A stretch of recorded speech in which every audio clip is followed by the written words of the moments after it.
Assalamualaikum warahmatullahi wabarakatuh. Alhamdulillah rabbil alamin wassalatu wassalamu ala asyrafil anbiya wal mursalin sayyidina Muhammad wa ala alihi washabbihi ajma'in. Rabbi shrah li sadri wa yassir li amri wahlul 'uqdatam min lisani yafqahu qawli. Amma ba'du. Kita sama balik kitab kita ni, kitab Sabilal Muhtadin karangan Syekh Muhammad Arsyad Al-Banjari. Kita dalam bab ijtihad dalam menentukan waktu semaya dah. Ijtihad dalam menentukan waktu semaya. Siri kedua lah. Okey, barang siapa masih mempunyai kewajipan mengerjakan solat tertinggal tanpa uzur. Dia ada lagi semaya-semaya hak luput dulu. Dia tiada uzur dah. Jadi maka wajiblah ia menyegerakan mengqadanya. Dia kena segera qada, dia tak boleh tangguh-tangguh lagi dah. Ia lain dengan dia tanpa uzur dah. Dia tertidur bukan sengaja, bukan dia tidur masuk waktu tidur tak. Tidur awal lagi tak. Ingat aku sedar tiba-tiba lebih waktu dah. Jadi orang ni tanpa sengaja lain, tapi kalau dia sahur dah dengan bel tarik selimut dah, maka orang ni tiba-tiba lepas subuh, dia telah sengaja lah tu dah. Dia telah tanpa uzur dah. Dia segera kena qada awal-awal dah. Kalau dia lagi tangguh, lagi besar dosa dia lah. Dan wajib atasnya mengerjakan pekerjaannya untuk mengqadanya lah. Jadi you guna masa hak ada tu, you kena qada cepat-cepat lah dah. Bukan buat kerja lain, semaya dulu dah. Tidak boleh mengerjakan pekerjaan yang lain selain daripada mengqada. Tak boleh buat semaya lain, ibadat lain, kecuali qada dulu. Qada semaya hak wajib dia. Seperti solat sunat, solat hak ni ada bincang dia, solat tarawih bulan Ramadan, itu setengah mana dah. Ataupun tawaf. Tawaf sunat tak boleh dah. Dan sebahagiannya dari fardu-fardu kifayah, seperti solat jenazah.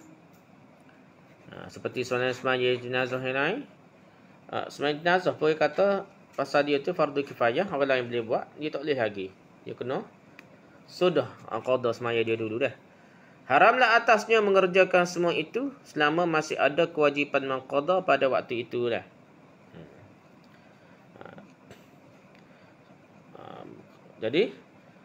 Jadi dia selagi ada qada wajib dia kena sudah hak qada wajib dia dulu sebelum dia buat perkara-perkara yang sunat ataupun fardu kifayah, bukan fardu ain. Melainkan mengerjakan sesuatu yang tidak boleh tidak dikerjakan. Kecuali tak boleh lah, dia kena buat benda tu. Cuma umpamanya ke apa? Seperti tidur. Tak tidur mah apa kerah dah. Nak qada, betul-betul ya qada semaya 10 tahun, 40 tahun. Taklah kena tidur juga dah. Ataupun qada hajat dah. Betul-betul nak semaya, nak berak kecing tak boleh, dia dah.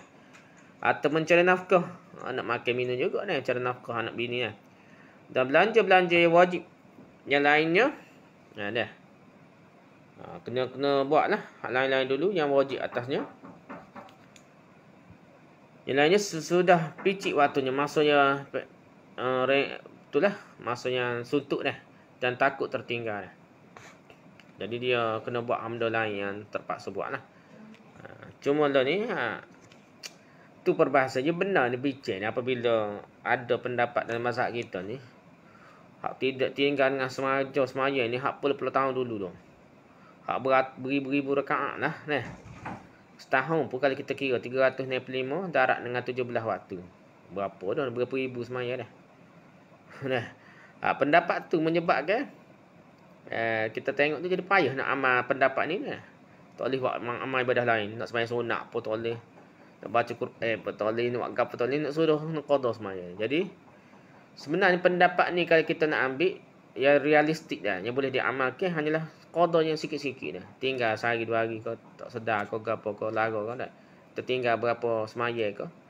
Bolehlah kita kira ni nak. Ni timbul masalah, timbul masa semaya tarawih dah. Apa ni tak semaya tarawih ni? Nak qada semaya dulu dah. Dah sekali tak boleh berlakon dah tu. Nak qada pun tak cekak dah. Muka beribu-ribu rakaat. Berapa lama dah tinggal semaya dah.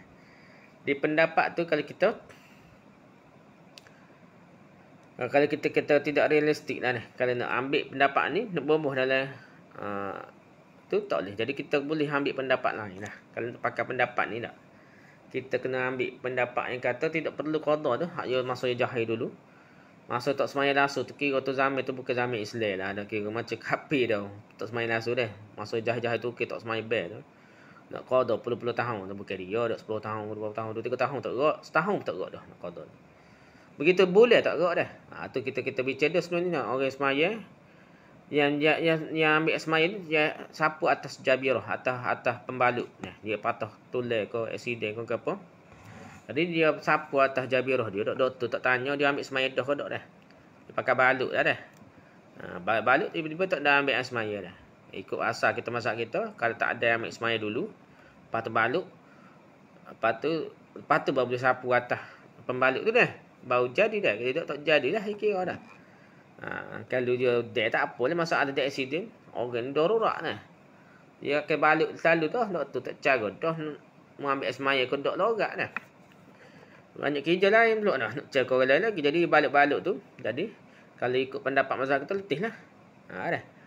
Penuh qada. Kalau 3 bulan pakai pembalut patulai ke apa. Tak nak qada 3 bulan. 3 bulan darat lah. 3 bulan darat 60. Darat 30 90 lah. 90 darat dengan 5 rakaat 5 waktu 90 darat 5 450 semaya dah. Darat pula rakaat dah. Selok tengah dah. Darat rakaat selok tengah dah. Lagi banyak dah. Jadi tak macam mustahil lah. Kalau kita semaya pun kita cerita tasawuf nak ulama tasawuf bahas 300 rakaat 1000 rakaat sehari tu. Hak tu pun tak mampu nak qada hak bahas ribu-ribu. Nah. Tu kalau 300 rakaat sehari boleh lah nak qada. Kalau kita tak hafal orang awam tak sampai tahap tu. Fatwa kalau pergi mazhab Syafi'i sebenarnya tidak realistik dah. Orang awam tak akan mampu dah. Orang bertaubat pun tak akan mampu. Yang insaf pun tak akan mampu. Kita kena terima hakikat. Kita tak boleh pakai untuk orang awam. Nak beri pendapat ni beri kotak guru lah. Ngaji pondok 10 tahun. Boleh lah. Pendapat ni tak. Orang kapur kita ni baru kena Islam. Nak semaya tahajud pun tak gerak nak semaya. Nak qada lebih beribu rakaat dah. Jadi kita kena terima realistik. Kita tak boleh ambil pendapat hak kena qada dah. Pendapat fidyah semaya lah. Kita karut dah. Pendapat qada ni dah.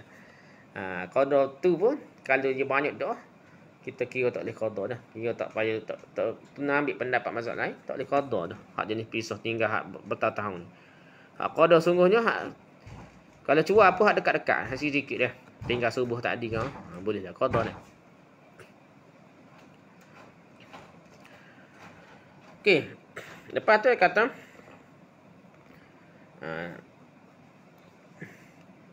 barang siapa punya berapa solat qada ni?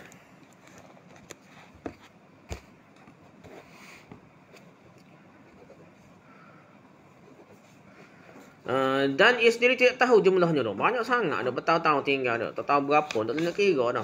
Nak qada banyak mana dah. Contohnya gitulah dah.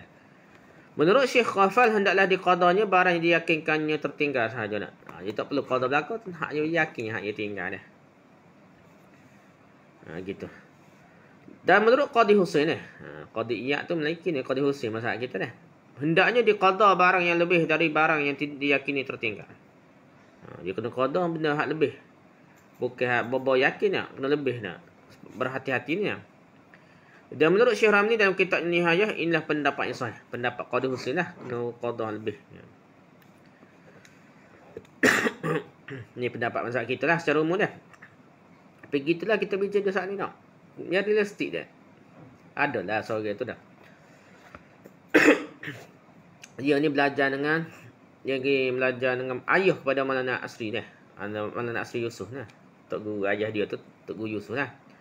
Asalnya pembela kaum tua lah nak. Pendebat pertahakan pondok ni dah. Mana pondok orang peringkat awal dia dah. Siapa dia jadi pendebat hebat tak hebat dia dah. Mewakili kaum tua lah kira dah. Mempertahankan amanah tradisi peringkat awal. Lepas tu dia nak kaji tu dah. Nak dapat dengan kaum muda ni. Dia berbaca kitab-kitab Ibn Taymiyah. Last sekali berubah pandangan dia dah. Last sekali dia jadi macam kaum muda pula. Tak apalah itu dah cerita dulu. Yang penting dia ni pendapat yang dia terima. Ayah dia ni. Maulana Asri Yusuf ni ayah pada Maulana Asri nama Tok Guru Yusuf lah. Ayah dia tu dah. Ayah dia tu. Terima pendapat Ibn Taymiyah yang kata tak perlu qada semaya hak lama tinggal dah. Ada orang tua ni mari jumpa insah lah. Dah. Dia kata yang muda tinggal semaya ni nak. Puluh-puluh tahun tinggal lepas tu insah. Pergi semajik semua nak qada tu rasa tak mampu dah. Dia tanya Maulana Asri ke mana tadi nak qada semaya banyak doa ni dah. Ayah pada Maulana Asri tu dah. Jadi ayah dia ayat tak perlulah qada hak lepas dah. Benda tu Zaman jahil tak tahu sekarang dah tak sedap kira dah nak qada hak tu gak selok tengah dah banyak beribu-ribu rakaat dah. Dia kata jaga sembahyang jemaah, sembahyang sunat sebanyak mungkin. Sembahyang tarawih jaga. Lepas tu pada hak tu lah kekal kayak amalan-amalan ke sembahyang jemaah semua sampai ke mati dah.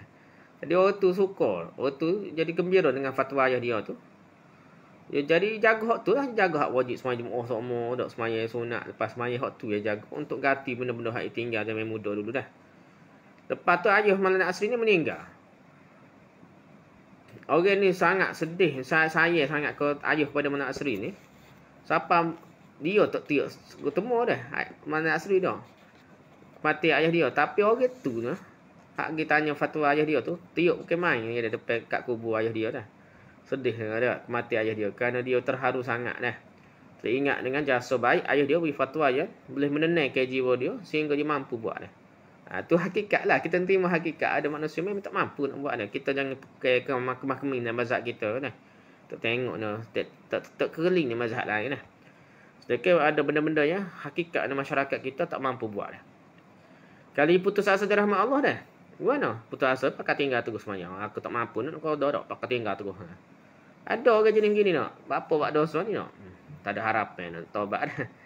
Tak ada harapan nak semaya baik. Banyak doa nak qada baik.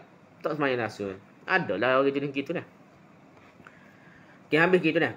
Jadi itu kita bincang pendapat ni. Sekadar bincang. Cumanya kalau semaya tu jangan ambil pendapat hak tu. Tak perlu qada. Sekali tinggal sengaja terus tak. Tapi kita kira pendapatnya.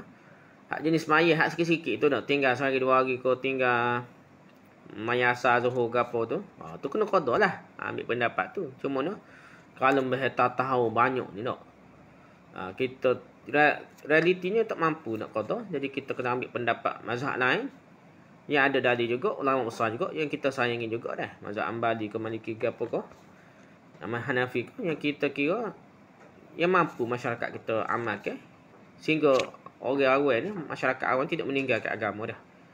Kerana telajuk kerah tu boleh tinggal agama orang boleh tinggal agama dia, benci ke agama kerana ambil pendapat yang sukar sangat dah.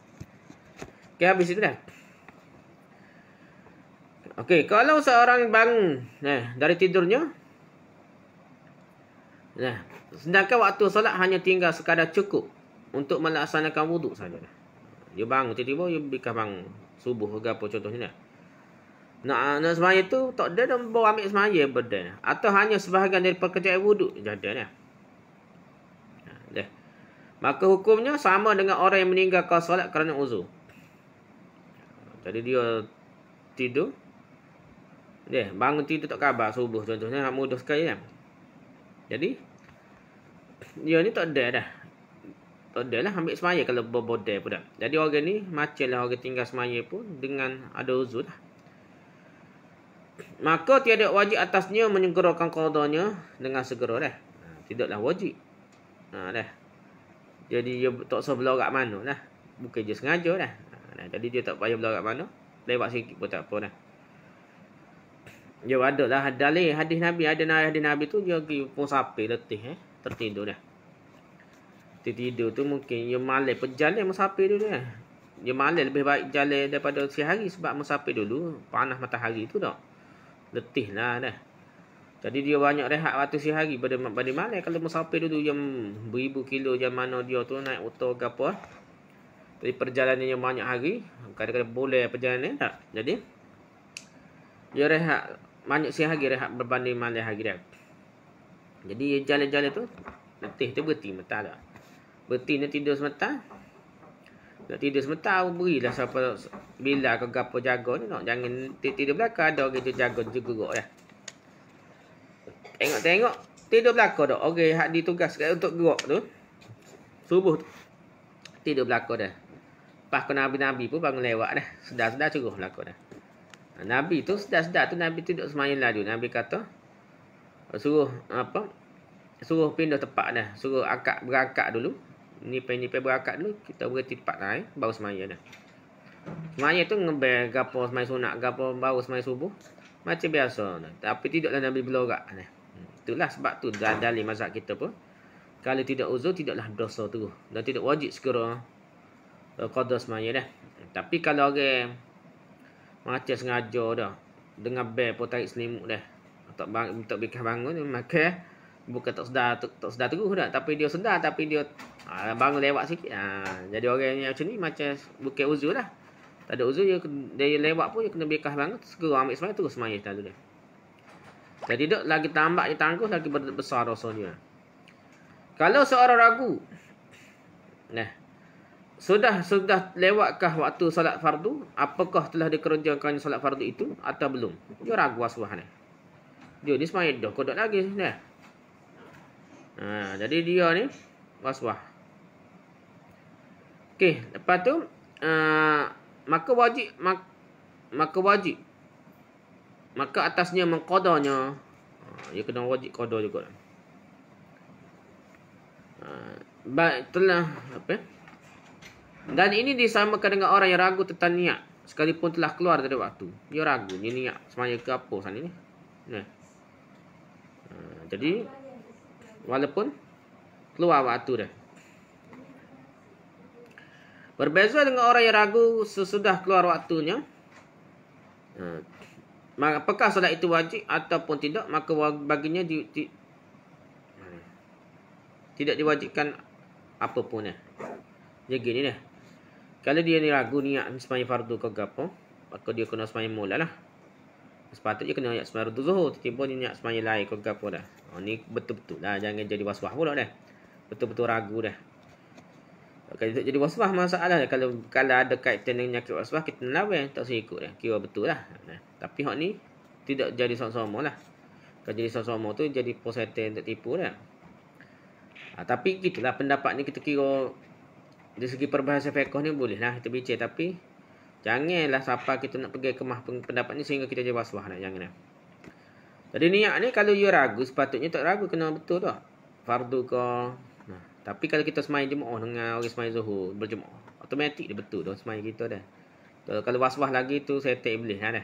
Gitu. Tapi kalau kita betul ragu keadaan hasad ni, kena sembahyang mula pasal dia tak niat dia waswah dalam bab niat ni. Walaupun keluar dari waktunya, dia kata dah. Tetapi kalau orang ragu sesudah keluar waktunya, apakah solat itu wajib ataupun tidak, maka tidak diwajibkan apa-apa baginya. Kalau tadi fardu,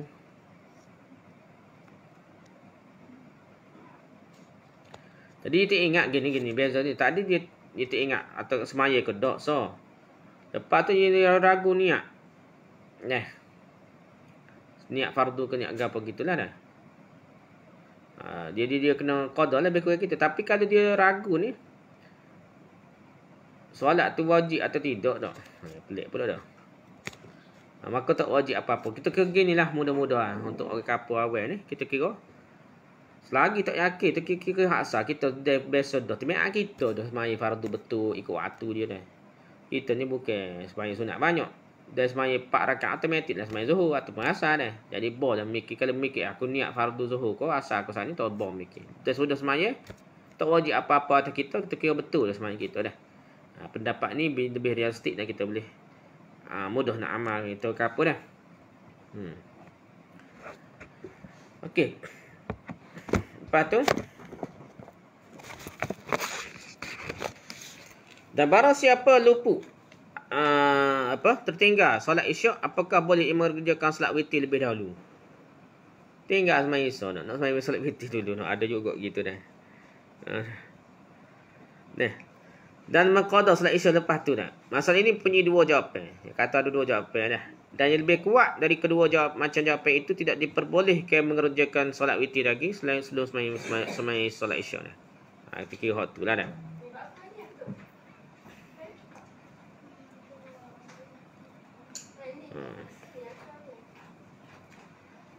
Jadi dia kena sembahyang yang rajihnya, dia tak boleh lah sembahyang witir dulu, dia kena sembahyang isyak dulu dah. Walaupun dia kalau dia amal seumur pun sembahyang witir tu tak pernah tinggal, dia boleh qada sembahyang witir, tapi dah mana pun dia kalau tertinggal sekali isyak, dia kena sembahyang isyak dulu dah. Gitu kaedahnya dah. Sunat membangunkan orang yang sedang tidur untuk mendirikan solat. Jadi kita molek sunat berpahala besar kalau kita gerak orang untuk sembahyang dah. Walaupun kalau waktunya sudah sempit pun sempit. Dah. Waktu sempit setaman pun kalau tertidur kerana sengaja. Okey, kalau tertidur kerana kesengajaan. Sudah masuk waktunya dah. Masuk waktu dengan bel subuh ke apa? Dengan bel.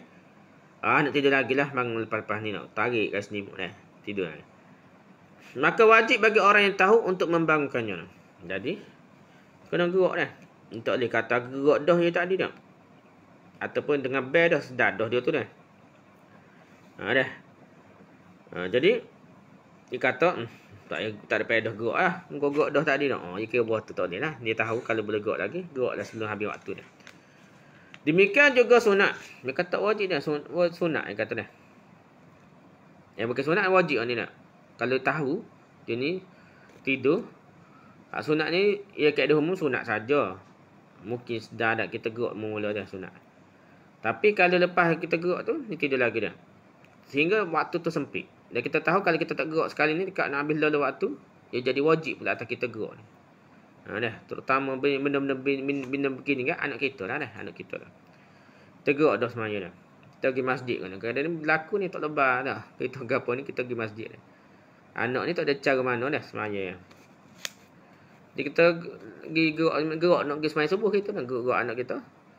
Anak bini kita gerak, lepas tu kita pergi masjid. Lepas kita pergi masjid klik tu. Jadi hak gerak mula tu sunat. Tapi dia hafal rumah anak kita ni kalau kita dekat pukul 7 kita tak gerak lagi, dia jadi wajib atau kita gerak cepat-cepat dia suruh dia semaya dalam waktu dia. Bukan sunat lagi lah.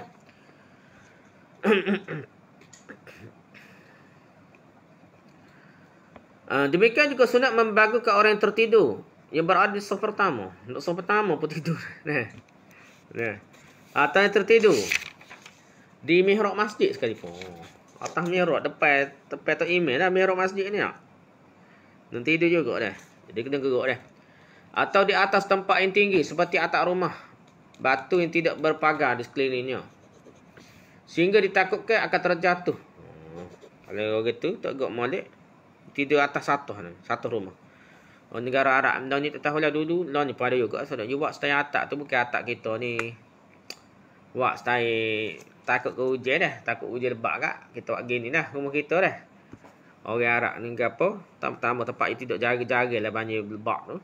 Jadi rumah dia buat macam pelataya ke apa, dia akan tidur atas tu dah. Memang biasa negara Arab gitu, panas-panas dia memang tidur atas. Tengah-tengah malam kan dia tidur atas bumbung gitu je dah. Jadi dia ni atas tu kan ada je semaya ke apa macam-macam aktiviti boleh buat atas satu rumah atas atap rumah lah. Okey. Jadi dia tidur takut jatuh. Kalau tertidur kena gerak lah. Tak nanti kau semaya kalau benda tu bahaya. Bukan ke semaya pun takut jatuh, kita kena gerak lah. Atau orang tertidur setelah terbit fajar. Subuh masuk dah. Dia ngatuk dah tidur dulu. Nak tidur sebentar. Sebelum terbit matahari dah. Jadi kita negak dah. Kerana bumi berteriak mengadu pada Allah kerana tidurnya orang yang alim ketika itu. Jadi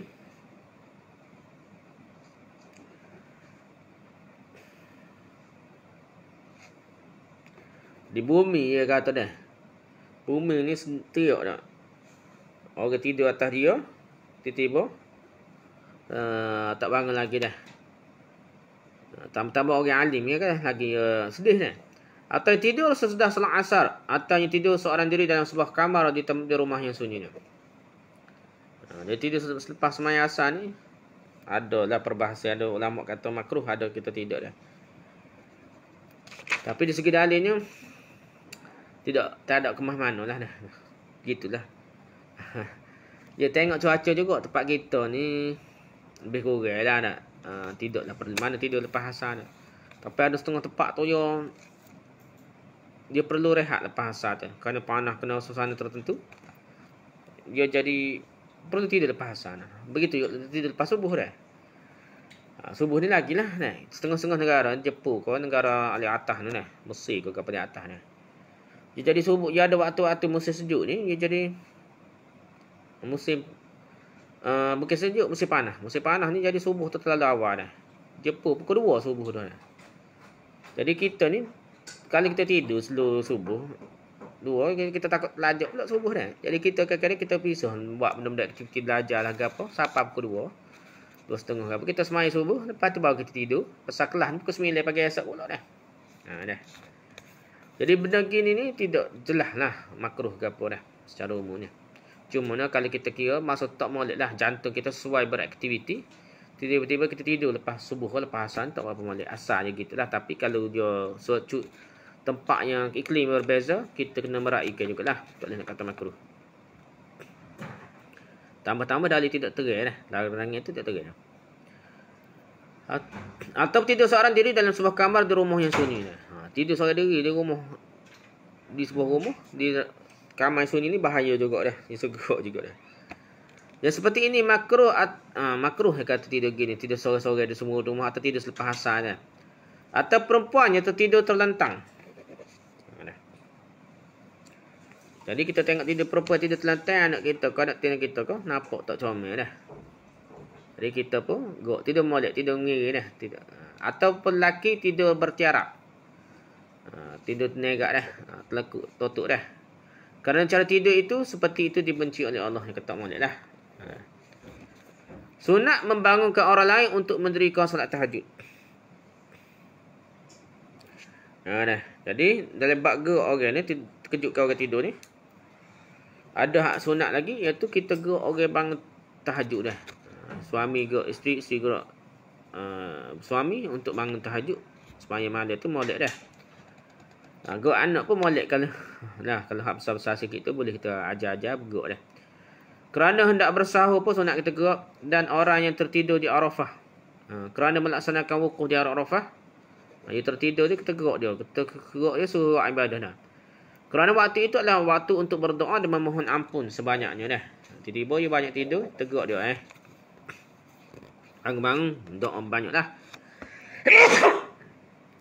Alhamdulillah. Ataupun kita apa tu banyak lah, kita ni kena curi masa buku di Arafah ni untuk mohon ampun dan berdoa sebanyak mungkin dah. Jangan tidur banyak pula masa ni dah, rugi.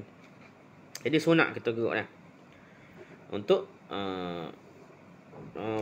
orang di Arafah ni supaya fokus untuk ibadah, tidak fokus untuk tidur dah.